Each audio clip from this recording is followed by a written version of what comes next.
Uvek je gorelo ono malo svetlo. Kad se kasno vraćam bez razloga,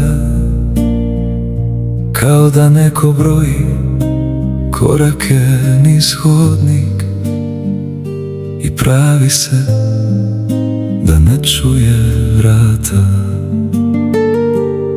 Na stolu ostane nešto toplo, iako sam rekao da nisam gladan. Kao da neko ne veruje rečima više nego onome kako gledam.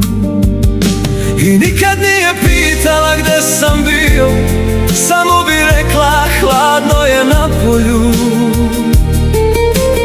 Kao da su sve priče već znane, pa nema potrebe da se ponove.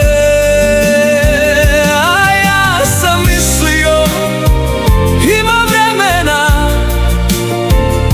da objasnim sve što nisam stigao, dok nisam shvatio da je sve već bilo rečeno bez reči.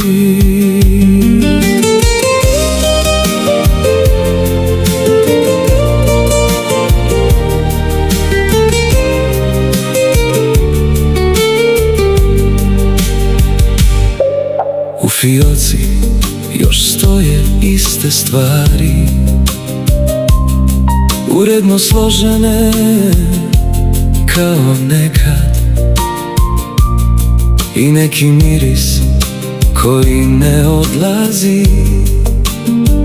Čak nikad otvorim prozor širom, a zidu sat ide malo sporije, ili mi se samo tako čini, kao da neko čuva minute, da ne pobegnu baš sve odjednom. Kad se svetla pogase u kući, jedno još uvek ostane. Ne zbog mene, nego iz navike, da neko uvek čeka,